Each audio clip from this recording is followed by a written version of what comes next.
Hello students, आज हम कल के टॉपिक लिविंग वर्ल्ड जो कि लेक्चर 1 था उससे आगे बढ़ें लेक्चर 2। लेक्चर 1 में अपन ने लिविंग वर्ल्ड लिविंग्स की प्रॉपर्टीज़ की स्टडी करी थी और उसके बाद आज का टॉपिक है biodiversity. Bio, that is pertaining to a living being.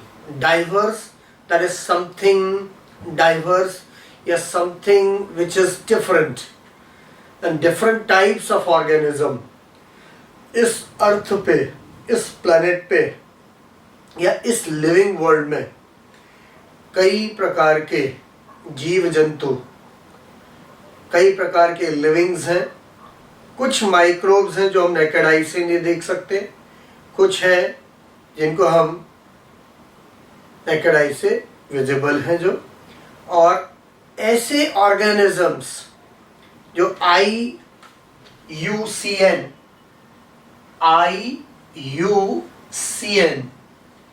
इसका फुल फॉर्म है international union of conservation of nature. International union of conservation of nature, इनके according 1.7 to 1.8 millions 1.7 to 1.8 millions of different types of organisms which are already discovered, described as well as named, जिनको discover भी किया जा चुका है, describe भी है, और इनके नेमिंग या नेमिंग से मेरा तात्पर्य है इनको साइंटिफिक नेम दिया जा चुका है। तो with respect to the different type of organisms, इसी को बोला गया बायोडाइवर्सिटी, इसी को बोला गया बायोडाइवर्सिटी। अब इसमें से भी 1.2 मिलियंस एनिमल स्पीसीज हैं, डिफरेंट टाइप के एनिमल स्पीसीज हैं, डिफरेंट टाइप के एनिमल स्पीसीज हैं। एनिमल में भी 1.02 मिलियंस एक ही क्लास को बिलोंग करते हैं, that is Insecta. Insecta with respect to biodiversity largest class. It has 1.02 millions of different types of species. Biodiversity या जैव विविधता के लिहाज से सबसे बड़ी क्लास इंसेक्टा है और इसमें 1.02 मिलियंस डिफरेंट टाइप के इंसेक्ट्स की स्पीसीज आती। प्लांट्स के रिस्पेक्ट में 0.5 से 0.6 मिलियंस, 0.5 से 0.6 millions different types of plant species है। हालांकि इसके अंतर्गत फंजाई और एंजियोस्पर्म ज्यादा है। एंजियोस्पर्म्स और फंगस का नंबर, फंगस को प्लांट्स में ही कंसीडर किया गया था एक समय तक, ये इसके अंदर कंपैरेटिवली ज्यादा है। कंपैरेटिवली मैंने ये नहीं बोला कि 0.5 से 0.6 यही है, ये दो मैक्स है, ये दो मैक्सिमम है as compare to other ones. तो ये जो डाटा है ये इकोलॉजी पॉइंट ऑफ व्यू से भी काम का है, नीड के पॉइंट ऑफ व्यू में लिविंग वर्ल्ड से भी रिलेट करता है, और इसमें से ये आया हुआ क्वेश्चंस में से एक है।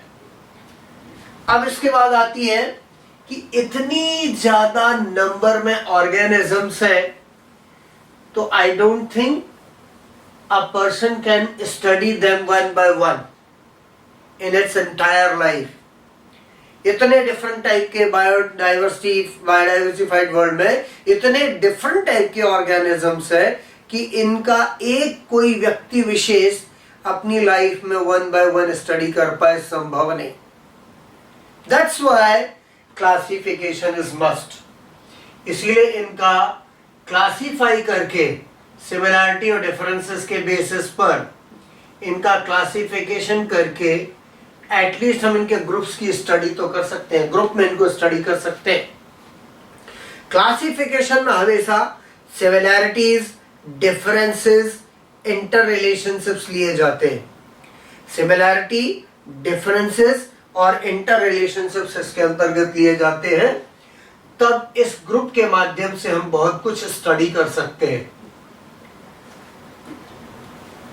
तो क्लासिफिकेशन की अनिवार्यता, that is utility of classification, essentiality of classification, that is to know this entire living world, at least kept them in groups. अब there is a branch, taxonomy. Biology में एक ब्रांच है जिसका नेम है taxonomy. Term taxonomy A.P. De Candolle ने दिया। A.P. De Candolle, pre medical का एक क्वेश्चन ये, टर्मिनोलॉजी बेस्ड क्वेश्चन आ जाता है, 2-3 साल में एक आध क्वेश्चन निकल के आता है। साइंटिस्ट के नेम से रिलेटेड एक क्वेश्चन तो आएगा ही, अब वो किस विंग से आता है डिपेंड करता है, पर आने वालों में से एक ये है कि term taxonomy was given by A.P. De Candolle. Taxon and nomos, दो वर्ड आए इसके अंतर्गत। या taxonomy deals with the study of characterisation,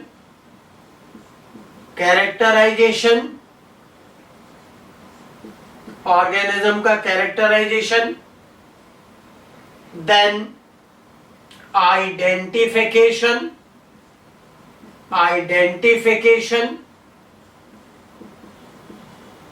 third classification,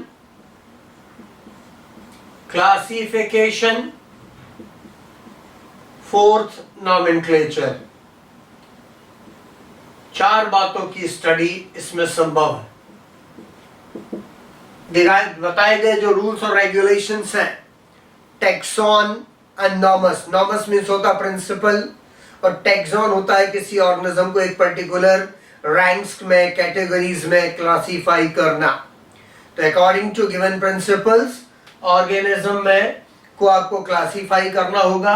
तो फर्स्ट ऑफ ऑल आप कैरेक्टराइजेशन, फिर उन्हीं कैरेक्टराइजेशन के बिना पर आप उसे आइडेंटिफाई कर सकते हैं if it is already discovered, और नहीं तो उसे आप पहले क्लासिफाई करिए, फिर किन के क्लोज है उसमें ले जाके इसको क्लासिफाई किया जा सकता है। और फाइनली साइंटिफिक नेम इनको देना जरूरी है कि वर्ल्ड ओवर इन्हें एक नाम से जाना जा सके।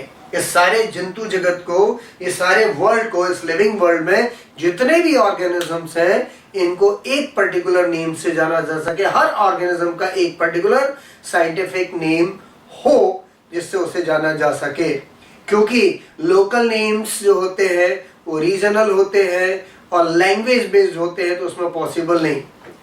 तो classification, identification, nomenclature and characterisation, ठीक है, that dealt, yeah, they are studied under the branch taxonomy, and the term taxonomy was coined by A.P. De Candolle. अब आती है दूसरी ब्रांच को ले ले, branch number 2, systematics. Branch number 2, systematics. दूसरी ब्रांच है systematics. This term was coined by Linnaeus. Term systematics जो है was given by Linnaeus. ये Linnaeus के द्वारा दिया गया टर्म है। और इसमें और टैक्सोनॉमी में जो सिर्फ एक डिफरेंस है, टैक्सोनॉमी तो आपको पूरी पढ़नी रहेगी ही इसके अंदर में भी, but it is studied along with the phylogeny. Taxonomy along with the phylogeny, taxonomy को फाइलोजेनी के साथ अगर स्टडी किया जाता है तब उसको हम बोलते हैं सिस्टमैटिक्स। तो taxonomy along with phylogeny, I mean to say आप कैरेक्टराइज करेंगे, कैरेक्टराइजेशन होगा, फिर उसे क्लासिफाई करेंगे। तो क्लासिफाई करते समय इस बात का ध्यान रखना है जितने पॉसिबल फीचर्स लिए जा सके, एक्सटर्नल भी हो सकते हैं, इंटरनल हो सकते हैं, सेलुलर लेवल के भी हो सकते हैं, ये सब लेने हैं। इनमें सिमिलैरिटीज और डिफरेंसेस को देखना है और साथ में इंटर रिलेशनशिप्स और इनकी इवोल्यूशनरी हिस्ट्री पे जाना है, तभी इसके लिए टर्म आएगा सिस्टमैटिक्स। तो फाइलोजेनी मीन्स होता है evolutionary history. Phylogeny is evolutionary history. Phylogeny का मीनिंग, ये another question of pre medical, ये प्री मेडिकल क्वेश्चन, ये प्री मेडिकल क्वेश्चन।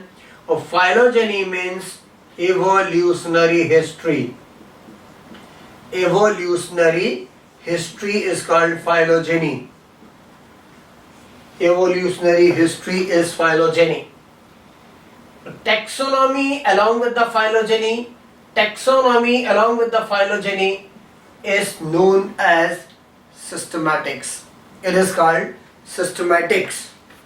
Phylogeny की तो इतनी ज़्यादा इम्पोर्टेंस है कि एक साइंटिस्ट ने इसके रिगार्डिंग एक स्टेटमेंट भी दे दिया। तख्तजान करके एक बंदे हैं,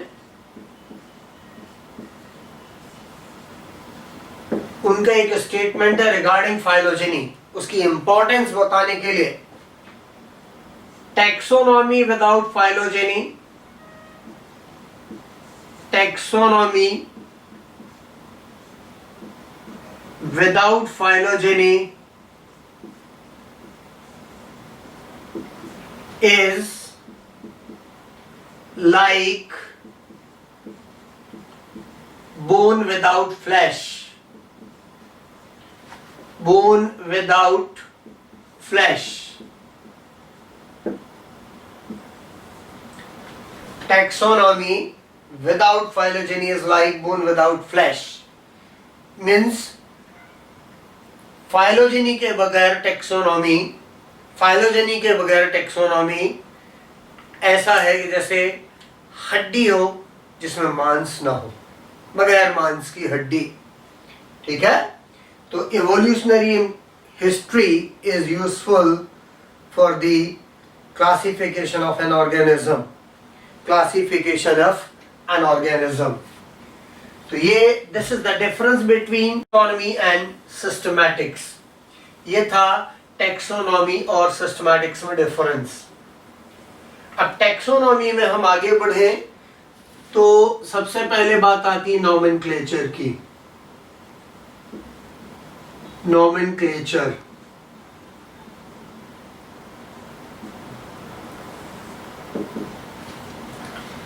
nomenclature में सबसे पहले बात ये आती है कि जो नेम है ऑर्गेनिज्म के, उसमें एक टर्म ये लिखेंगे आप, vernacular name. Vernacular name, vernacular name का मतलब होता है local name. Local name, regional name, it is based on region as well as language. ये क्षेत्र विशेष पर निर्भर करेगा और वहां की भाषा पर आधारित नाम होगा। इससे ऑर्गेनिज्म को वर्ल्ड ओवर नहीं पहचाना जा सकता। तो vernacular name is local name. Vernacular name local name है जिसमें रीजन का ध्यान रखना है और लैंग्वेज इस पर बेस्ड है। रीजन और language based, region as well as language, इस पर आधारित होते हैं नाम। अब एक छोटा सा उदाहरण देता हूं। आम, ये हिंदी में, इंग्लिश में इसको बोला गया मैंगो, संस्कृत में बोला गया आम्र, और अन्य भाषाओं में भी इसके नेम होंगे। भारत में ही इसके कई नेम हो जाएंगे क्योंकि लैंग्वेज की जो रीजनल डाइवर्सिटी है भारत में अच्छी खासी है। साउथ में चले जाइए, अलग अलग लैंग्वेजेस बोलते हैं। इधर आप ईस्टर्न साइड जाइए, इधर वेस्टर्न साइड जाइए, आपको डिफरेंट लैंग्वेजेस होंगे, डिफरेंट टाइप के नेम्स सुनने को मिलेंगे। तो ये नेम लोकल नेम या वर्नैक्युलर नेम्स कहलाते हैं, पर जिससे आइडेंटिफिकेशन वर्ल्ड ओवर संभव नहीं। तो इस बात से निजात पाने के लिए, to overcome from this particular situation, That is, an organism should be known everywhere by its one particular name, and that name is scientific name. ठीक है, तो नॉमेनक्लेचर का मेन क्राइटेरिया है कि ऑर्गेनिज्म को वर्ल्ड ओवर एक ही नाम से जाना जा सके. तो essentiality of scientific name is clear. Scientific name की अनिवार्यता क्लियर हुई कि वर्ल्ड ओवर जो है कि सारे विश्व में एक नाम से इसको पहले दे दिया जाए और फिर इसी को उसकी लोकल लैंग्वेज से फिर वहां पहचाना भी जा सके. सिंगल नेम से पहले अपन लोकल नेम पे आएंगे. बहुत इजीली आइडेंटिफिकेशन संभव है. अगर if you no Mangifera indica और अगर आप गए यूएस यूके गए, आप बोलेंगे नहीं समझ में आएगा. पर अगर आप इंग्लिश में आपको पता नहीं कि मैंगो बोला जाए, इन दैट केस अगर if you know the scientific name तो you can know its regional name easily. तो ये इसकी एसेंशियलिटी है. ठीक है, तो साइंटिफिक नेम के लिए नंबर ऑफ एफर्ट्स हुए. इसके बारे में कई प्रयास किए गए. इसके बारे में साइंटिफिक नेम के बारे में कई लोगों ने अपने अपने एफर्ट किए हैं, जिसमें शुरुआत करता हूं मैं Caspar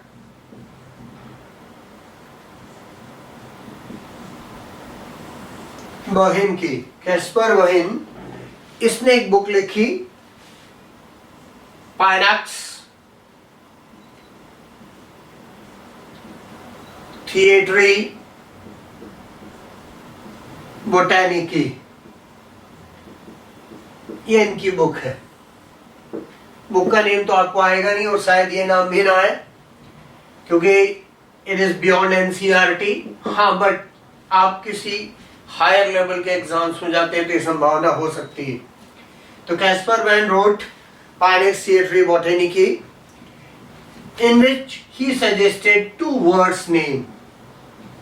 He suggested two words name. उसने दो शब्दों का नाम प्रस्तावित किया, सजेस्ट किया. सर, जैसे मैंगो को आज हम कहते हैं मैंजीफेरा इंडिका. मैंगो के लिए आज टर्म है मैंजीफेरा इंडिका. एक वर्ड ये आ गया और एक वर्ड ये आ गया. इसमें से पहला वर्ड जेनेरिक नेम बताता, दैट इज जीनस इंडिकेट करता है बोले, और second name specific epithet. Specific epithet या स्पीसीज को बताता है. Specific epithet and species. तो बाइनोमियल के जो दो नाम है, the name one generic name, name two specific epithet. But एक सजेशन था, it was a suggestion only. इस बात को लीनियस ने साइंटिफिक वे में प्रस्तुत कर दिया. ये जो दो वर्ड के नेम है, इसको लीनियस ने एक साइंटिफिक वे में कुछ रूल्स और रेगुलेशन के साथ में आपके लिए लाया, जिसे हम कहते हैं बाइनोमियल सिस्टम ऑफ नॉमेनक्लेचर. तो साइंटिफिक अप्रूवल के लिए अपन सिर्फ लीनियस को जान सकते हैं. ये तो बहन का एफर्ट था जिसको कोई ज्यादा क्रेडिट नहीं मिल पाई. तो अब जिसको क्रेडिट मिली हम उस पर बात करें. तो बाइनोमियल सिस्टम ऑफ नॉमेनक्लेचर जो आज भी हम अप्लाई कर रहे हैं, binomial system of nomenclature, binomial system of nomenclature, नामकरण की द्विनाम पद्धति. नामकरण की द्विनाम पद्धति.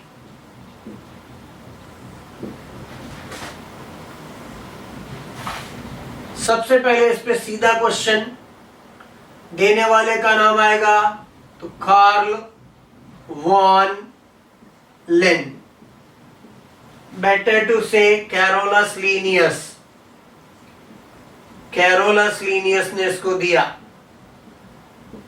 Carolus Linnaeus gave binomial system of nomenclature. Carolus von Linnaeus बंदा स्वीडन का था, he was Swedish. Carolus von Linnaeus was Swedish, born in 1707, died in 1778. अब ये ईयर्स की बात आ रही है, पर इसमें जो मेन बात आ रही है वो मैं बताना चाहूंगा, that is he worked in 18th century. 17 cross है, तो एक क्वेश्चन ये निकल के आ सकता है कि लीनियस ने कब काम किया, तो Linnaeus worked in 18th century. Carolus von Linnaeus, he worked in 18th century. 18वीं शताब्दी में काम किया उसने. And he gave binomial system of nomenclature, और इस बंदे को फादर ऑफ सिस्टमैटिक्स भी कहते हैं. Father of systematics Linnaeus is now known as father of systematics. Father of systematics भी कहा जाता है इनको. इनकी कुछ बुक्स भी हैं. नंबर 1 स्पीसीज प्लांटेरम, ये बुक आ चुकी pre medical. Species plantarum, in this book he described 5900 plants. इसकी इस बुक में 5900 प्लांट्स के बारे में डिस्क्रिप्शन है विद देयर साइंटिफिक नेम. और दूसरी बुक इसकी है सिस्टेमा नेचुरी, और ये दो बुक अक्सर आई हुई है, कोई ना कोई अक्सर आ जाती है, तो इस बात का ध्यान रखेंगे. तो सिस्टेमा नेचुरी 4326 different types of animal species. Animals को डिस्क्राइब किया इस बुक के अंदर, नाम और एनिमल का डिस्क्रिप्शन मिलेगा. 4326 different types of animals with their scientific name described in this book. Described in this book. अब बाइनोमियल में, बाइनोमियल सिस्टम ऑफ नॉमेनक्लेचर की बात करूं आगे. तो बाइनोमियल सिस्टम ऑफ नॉमेनक्लेचर में सबसे पहले तो बाइनोमियल क्यों बोला गया, तो bi means two, nomial that is names, nomial that is names. For the scientific name of an organism, two words name is given. Organism के साइंटिफिक नेम के लिए 2 शब्दों का नाम दिया जाता है. That's what is called binomial या द्विनाम. बाइनोमियल सिस्टम और द्विनाम पद्धति, 2 नाम देने हैं. ऑर्गेनिज्म के साइंटिफिक नेम के लिए आपको 2 नाम इस्तेमाल करने, इसलिए इसको बाइनोमियल कहा गया या द्विनाम हिंदी में बोला गया. 2 words name is given for the scientific name of an organism. That's what is called binomial. For example, scientific name of mango, Mangifera indica. Word number 1, word number 2, 2 शब्द आ गए. मैंजीफेरा एंड इंडिका, 2 शब्द इसके अंदर आए, Mangifera और indica. तो ये binomial हो गया मैंगो का. मैंगो का साइंटिफिक नेम कह सकते हैं, मैंगो का बाइनोमियल कह सकते हैं. वर्ड नंबर 1, पहला शब्द इंडिकेट्स जीनस. पहला नाम इसमें जीनस बताता है. Hence it is generic name. Hence it is generic name. पहले नाम से ऑर्गेनिज्म की जीनस पता चलती, इसलिए इसको जेनेरिक नेम कहोगे. Word number 1 indicate genus, that's a generic name. पहले शब्द से ऑर्गेनिज्म का वंश पता चलता है, इसीलिए इसको कहेंगे वंशीय नाम.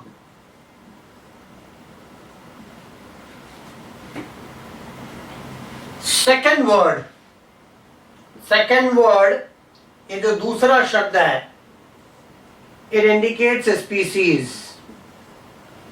ये स्पीसीज बताता है, इन हिंदी जाति बताता है ये। तो दूसरा नाम हो जाएगा स्पेसिफिक एपिथेट या specific name. Second name is specific name और एपिथेट। स्पेसिफिक नेम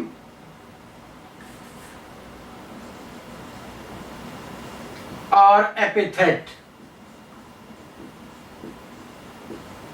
तो एक क्वेश्चन और आया, इसी को देखें तो बायनोमियल इंडिकेट्स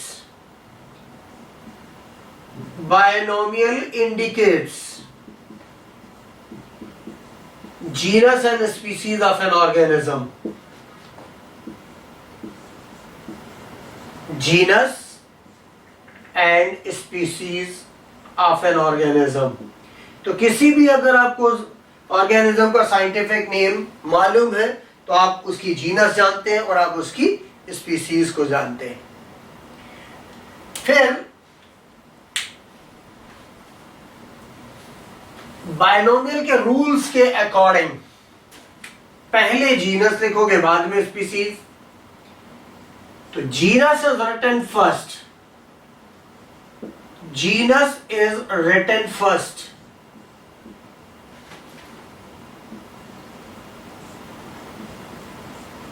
पहले आपको जीनस लिखनी है और वो भी first letter is capital, it's first letter is capital, उसका पहला लेटर कैपिटल होना जरूरी है। इंग्लिश में आप जब लिखेंगे तो इस बात का ध्यान रखेंगे कि पहले तो जीनस लिखनी है और उसमें भी पहले लेटर पे ध्यान दीजिए। फर्स्ट लेटर इज कैपिटल, पहला लेटर इसमें कैपिटल रहेगा। ये देखिए मैंने बिल्कुल अलग से फोकस कर दिया है। लेटर कैपिटल आएगा पहले जीनस लिखनी है और उसका भी पहला लेटर कैपिटल होना जरूरी है। और सेकंड नाम पे जीनस के बाद लिखी जाती है दैट इज स्पीसीज। तो species is written after genus, genus के बाद लिखनी है इट्स फर्स्ट लेटर, इसका जो पहला लेटर है it is small, it's first letter is small. तो देखिए मैंजीफेरा एम में कैपिटल लिखा है और इंडिका का आई छोटा लिखा है, इंडिका का आई छोटा लिखा है। This is rule of a binomial. किसी भी बायनोमियल का ये लिखने का नियम ही है, पहले जीनस लिखनी है और उसका पहला लेटर कैपिटल रहेगा, उसके बाद स्पीसीज जब आप लिखेंगे उसमें पहला लेटर स्मॉल रहेगा। फिर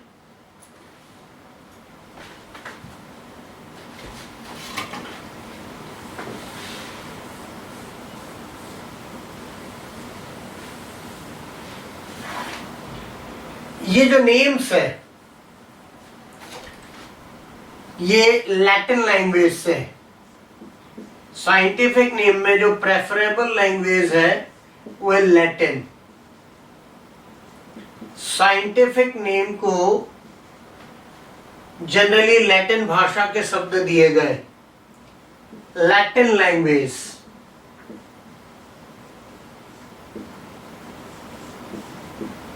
लैटिन लैंग्वेज के वर्ड्स हैं इसके अंदर, लैटिन भाषा के शब्द लिए गए। तो लैटिन ओरिजिन के वर्ड है, प्लांट का या एनिमल का ओरिजिन लैटिन है या नहीं इससे कोई मतलब नहीं, शब्द हैं वो लैटिन भाषा के। साइंटिफिक नेम के लिए जो शब्द लिए गए, वर्ड्स लिए गए, they are from the Latin language irrespective of their origin. It doesn't matter origin क्या है उनका, वो कहाँ ओरिजिनेट हुए, उसका कोई मीनिंग नहीं, परंतु इस पे जो वर्ड उनको दिए गए साइंटिफिक नेम के लिए वो लैटिन लैंग्वेज के हैं। इस बात को दिखाने के लिए names are underlined separately, names are underlined separately. यानी जीनस और स्पीसीज को आपको अलग अलग अंडरलाइन करना है। नेम्स आर अंडरलाइंड सेपरेटली, ठीक है। जीनस को आप अलग अंडरलाइन कर रहे हो, स्पीसीज को अलग अंडरलाइन कर रहे हो, ये नहीं दिखाने के लिए नहीं, ये बताने के लिए कि ये वर्ड लैटिन भाषा के हैं।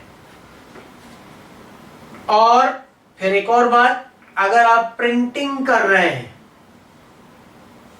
प्रिंटिंग के केस में it is in italics, bending printing होती है इनकी। इनको बेंड इसलिए प्रिंट करते हैं दिखाने के लिए कि इनकी बेंडिंग ये इंडिकेट करती है कि ये नेम, ये जो नाम है, ये किस भाषा के हैं, लैटिन वर्ड्स लिए गए हैं। मैं कुछ आपको नाम दिखा रहा हूं, कुछ नाम आपको बुक में दिखाने की कोशिश कर रहा हूं और उनकी प्रिंटिंग आपको क्लियर हो जाएगी। ये देखिए, साइंटिफिक नेम के साथ साथ उनको देखिए, उनको इटैलिक्स में लिखा गया है, क्लियरली इटैलिक्स यूज हुआ है, इटैलिक प्रिंट है। ये देखिए आप, ये पूरे इटैलिक प्रिंट करके लिखे गए। तो इटैलिक्स प्रिंट को करने का भी रूल वही है। क्यों करते हैं? To denote these words are from Latin language. वही क्वेश्चन ये भी बन सकता है, दुनिया में इतनी भाषाएं हैं, लैटिन क्यों ली?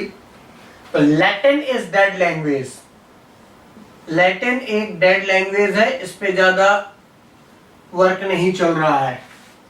Latin is dead language, Latin एक डेड लैंग्वेज है। तो इस पर जो एक बार वर्ड आ गया तो इरिप्लेसेबल है, इरिप्लेसेबल है, उसके लिए दूसरा वर्ड नहीं ले सकते। नाम दूसरा दिया जा सकता है, वो भी अथॉरिटीज अगर अप्रूव कर दें, पर उसमें भी साइंटिफिक नेम के लिए लॉ प्रायोरिटी चलता है कि लीनियस ने जो भी नाम दिया गया है वो फर्स्ट वैलिड नेम के नाम पे ही रिकॉग्नाइज होगा। तो जितने भी साइंटिफिक नेम जो लीनियस के द्वारा दिए गए वो सभी के सभी फर्स्ट वैलिड नेम माने जाएंगे। इसके बाद अगर कोई नेम आया भी है, सजेशन आया है, अगर उसे अप्रूवल मिल भी गया है तो उसे सिनोनिम कहा जाता है। उसे क्या बोलते हैं हम? सिनोनिम। उसके लिए क्या टर्म रहेगा? सिनोनिम। तो सिनोनिम्स का मतलब क्या है कि लीनियस के बाद अगर किसी पर्टिकुलर प्लांट का नेम जो लीनियस दे चुका था, उसके बाद कोई एक नया नाम सजेस्ट हुआ और उसे अप्रूवल मिल भी गया है, तो उसमें रूल क्या फॉलो अप होगा? तो आप उसे बोलोगे synonym. First valid name Linnaeus के ही माने जाएंगे। This is law of priority. फिर लीनियस ने एक और बात आई, इसमें एक बात और आती है कि साइंटिफिक नेम में नेम ऑफ ऑथर, जिसने दिया उसका नाम भी लिखना है। जैसे साइंटिफिक नेम में जो आपके सामने लिखा हुआ मैंजीफेरा इंडिका, मैंजीफेरा इंडिका लिखा, इसके आगे लिन। तो लिन इंडिकेट करता है कि this name was given by Linnaeus. अब इस बात को ध्यान रखना है कि name of author is written after the species. Author का नेम, बताने वाले का नेम, स्पीसीज के बाद लिखना है। फिर इसके बाद एक जो नेचुरल गैप होता है दो वर्ड्स के बीच में, वो रखना है। मैंजीफेरा को आपको इटैलिक्स में प्रिंट करना है, इसकी प्रिंटिंग इटैलिक्स में, इसकी प्रिंटिंग इटैलिक्स में होगी, पर इसे रोमन स्क्रिप्ट में प्रिंट होगा, रोमन स्क्रिप्ट में प्रिंट होगा, रोमन स्क्रिप्ट में ये प्रिंट होगा। तो these are the rules and regulation of binomials which was given by Mr. Linnaeus। एक छोटी सी बात और बताऊंगा जो बायनोमियल से रिलेट करती हुई आ रही, कि जैसे आपने कोबरा का नाम सुना होगा, नाजा नाजा, NAJA। इसमें आप देख रहे हैं जीनस और स्पीसीज सेम। अगर ऐसा कोई साइंटिफिक नेम है in which genus and species are same, genus का नाम और स्पीसीज का नाम सेम है, तो इसको बोलते हैं टॉटोनिम्स। This is टॉटोनिम। ठीक है, इसको हम कहते हैं टॉटोनिम्स। ऐसे नेम सब क्या कहलाएंगे? टॉटोनिम्स, जिसमें जीनस और स्पीसीज सेम हो। और इस केस में ये बताना चाहूंगा कि tautonyms are recognized in zoology, they are not recognized in the botany. Tautonyms को जूलॉजी में एक्सेप्टेंस मिला है, जूलॉजी में एनिमल क्लासिफिकेशन में इस रूल अप्लाई हो जाता है, या टॉटोनिम्स अप्लाई होते हैं, पर बॉटनी में नहीं। Tautonyms are not recognized in the botany, tautonyms are not recognized in botany. तो ये है बायनोमियल सिस्टम ऑफ नॉमेनक्लेचर, जिसको मिस्टर लीनियस के द्वारा दिया गया। अब कुछ इसके एक्सेप्शन में भी अपन जाए, जैसे आपने चाइना रोज या सू फ्लावर देखा है। चाइना रोज, इसका एक नेम ये है, इसको शू फ्लावर कहते हैं, दूसरा नाम वो है। फिर इसको गुड़हल का प्लांट हिंदी में बोलते हैं, गुड़हल। अब आप खुद सोच लिए, 3 नाम तो यही आ गए। इसको जासोन भी कहते हैं, 4 नेम आ गए। पर वर्ल्ड ओवर इसका बाइनोमियल है हिबिस्कस, ये इसकी जीनस है। हिबिस्कस, हिबिस्कस ये इसका जीनस है।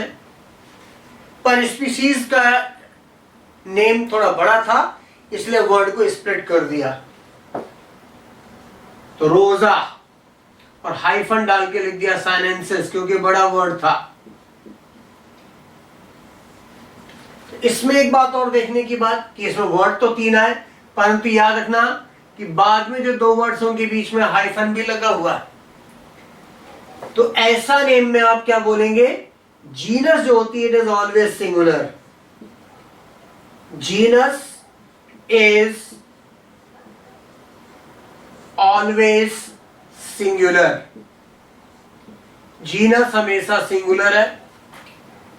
स्पीसीज जो है, it may be singular, species में बी सिंगुलर और कंपाउंड, सिंगुलर और कंपाउंड।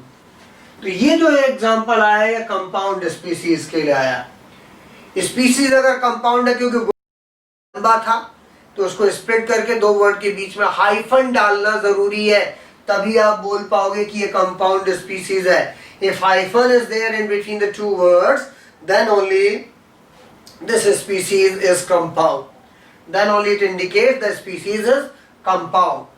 हाइफन अगर 2 शब्दों के बीच में आ गया है, तभी आप ये कहेंगे कि ये स्पीसीज कंपाउंड है। अदरवाइज ज्यादातर नेम जो होते हैं वो किस तरह के होते हैं? सिंगुलर होते हैं, उसमें जीनस भी सिंगुलर होगी और स्पीसीज भी सिंगुलर होगी। जैसे एक और एग्जांपल ले लेता हूं, मेज। मेज में साइंटिफिक नेम में जीनस इज जी और स्पीसीज इज मेज। तो देखिए ये सिंगुलर है, ठीक है। तो एक और रूल इससे पता चला।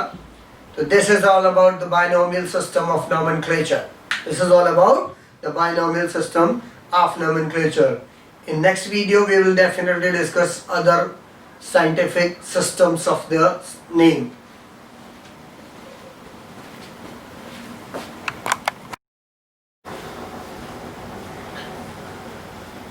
अब पढ़ते हैं trinomial nomenclature system. Trinomial nomenclature या त्रिय नाम पद्धति, और इसको देने का क्रेडिट ऐसा माना जाता है लेमार्क को है। Trinomial system was given bye Lamarck. Trinomial system जो है लेमार्क के द्वारा दिया गया है। ट्राइनोमियल में ट्राई फॉर 3, ट्राई का मतलब ही होता है 3। नॉमियल नेम्स, ट्राई का तात्पर्य है 3, नॉमियल का मतलब है नेम। यहां पर अगर ऑर्गेनिज्म का साइंटिफिक नेम देना, तो for the scientific name of an organism 3 words name, 3 words name, 3 शब्दों का नाम देना पड़ेगा। 3 words name, 3 शब्दों का नाम देना होता है ट्राइनोमियल के लिए। एक एग्जांपल भी ले लेता हूं, Corvus, splendens, splendens. Scientific name Indian crow, scientific name Indian crow. ये जो नाम लिखा है कॉर्वस स्प्लेंडेंस स्प्लेंडेंस, ये भारतीय कौवे का ट्राइनोमियल, इंडियन क्रो का ट्राइनोमियल है। ये एक मैंने एनिमल का एग्जांपल लिया, एक प्लांट का ले लेते हैं। Brassica oleracea variety capitata, variety capitata. Word number 1, word number 2, word number 3, 3 शब्द इसमें भी आए। Scientific name of cabbage, scientific name of cabbage, ये पत्ता गोभी का scientific name, scientific name of cabbage. Clear? अब फर्स्ट नेम दोनों केस में फर्स्ट वर्ड जीनस बताएगा, तो जेनेरिक नेम, पहला शब्द जीनस बताएगा तो जेनेरिक नेम हो गया वो। सेकंड वर्ड दोनों केस में स्पीसीज बताएगा, second name indicates species, it's a specific name, it's a specific name। दूसरा नाम स्पीसीज बताता है, से स्पेसिफिक नेम कहेंगे। थर्ड, प्लांट्स के केस में वैरायटी, प्लांट के केस में तीसरा नाम वैरायटी, प्लांट्स में तीसरा नाम, प्लांट्स में तीसरा नाम वैरायटी बताएगा, और एनिमल में बताएगा सब स्पीसीज, एनिमल में बताएगा सब स्पीसीज। तो एनिमल के केस में सब स्पीसीज, प्लांट्स के केस में वैरायटी। ये है ट्राइनोमियल। इससे एक कंक्लूजन निकला कि sub species and variety, sub species and variety same rank, ये दोनों एक ही रैंक है, परंतु अप्लाई अलग अलग क्लासिफिकेशन में यूज होते हैं। Subspecies and variety are the same rank, but application की जब हम बात करते हैं, subspecies is applied in the animal classification, whereas variety is applied in plant classification, right? तो ये ट्राइनोमियल है, ये ट्राइनोमियल है, ठीक है। त्रिय नाम पद्धति। अब साइंटिफिक नेम में एक इंटरेस्टिंग फैक्ट और बताना चाहूंगा। साइंटिफिक नेम से रिलेटेड एक बात और बचती है, that is polynomial. It was suggested initially polynomial nomenclature, polynomial, polynomial nomenclature.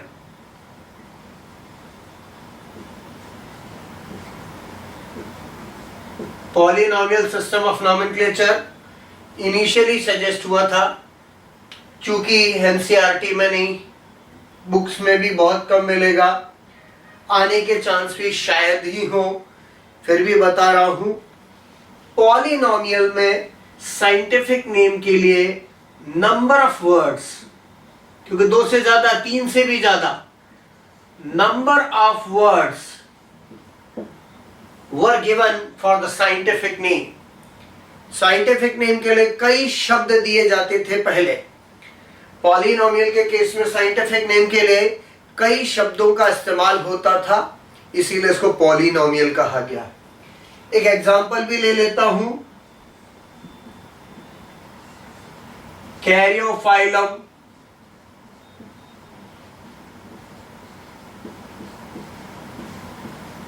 सेक्सटिलिस, सेक्सटिलिस, फोलिस, ग्रेमिनियस,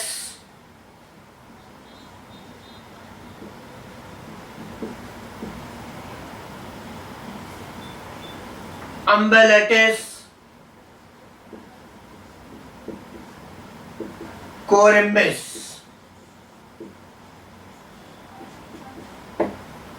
ये सिर्फ एक प्लांट का साइंटिफिक नेम, सिर्फ एक प्लांट का साइंटिफिक नेम है, वो है कैरियोफिला। 1 2 3 4 5 6 6 वर्ड्स आर देयर। 6 शब्द इसके साथ आए। 2 शब्द वाले को बोलते binomial, if 2 words binomial, if 3 trinomial, or more than 3 that is polynomial. So initially this was applicable, yeah, this was suggested, but there is a drawback, that is how can we learn, how can we remember, how can we kept in our mind. ये इतना लंबा नाम है, इसमें 6 शब्द आ गए खुद इसके अंदर, तो इसको दिमाग में रखना, याद रखना बड़ा मुश्किल काम था. That's why the scheme was failed. And this is all about the nomenclature. इस तरह से अपन ने अब nomenclature पर बात पूरी कर ली है, और इसके बाद हम जो एक छोटी सी बात और बताना चाहेंगे nomenclature से related authorities के बारे में. Authorities concerned with the nomenclature. Authorities which are related with the nomenclature. ICBN, ICBN, International Code, International Code of Botanical Nomenclature, Botanical Nomenclature. Plants के साइंटिफिक नेम को डिसाइड करने वाली अथॉरिटी, प्लांट के scientific name को decide करने वाली authority. ऐसे ही है ICZN, ICZN. ये आपके एनसीईआरटी में दोनों नाम आए हैं. International code of zoological nomenclature, zoological nomenclature, international code of zoological nomenclature. ये प्लांट्स के नाम को अप्रूव करते हैं, प्लांट के नेम्स को डिसाइड करते हैं, और ICZN जो है एनिमल के नेम्स को डिसाइड करती है. फिर एक एक्स्ट्रा और बताता हूं, ICNCP, ICNCP, I for international code for nomenclature of, international code for nomenclature of, nomenclature of cultivated plants, cultivated plants, cultivated plants. यानी जिन प्लांट को हम कल्टीवेट करते हैं, जिनको हम लगाते हैं, जिनकी खेती करते हैं, बागवानी करते हैं, उन प्लांट्स का साइंटिफिक नेम ICNCPE देता है. और एक और लिखेंगे ICNB, ICNB. IC तो as it is, that is international code of, international code for nomenclature of bacteria, nomenclature of bacteria, nomenclature of bacteria.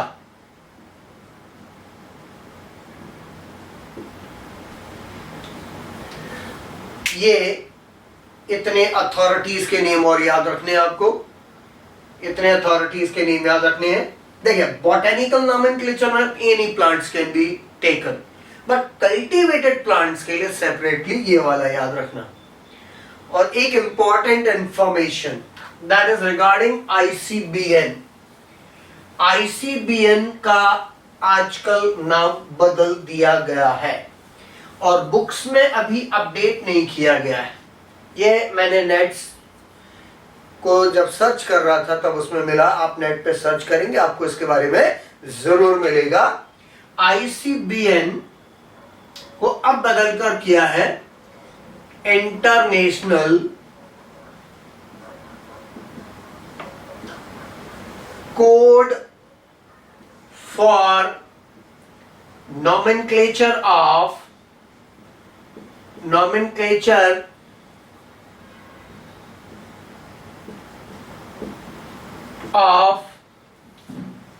algae,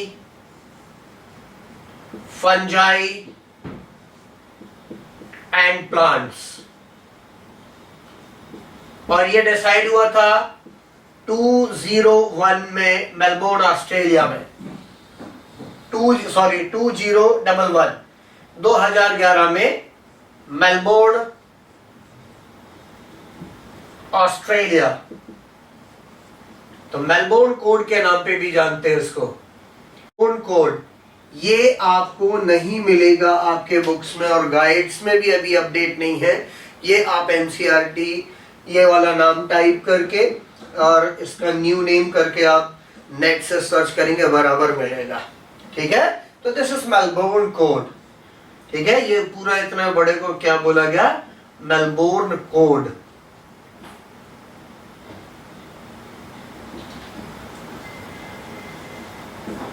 clear है? तो this is all about the nomenclature.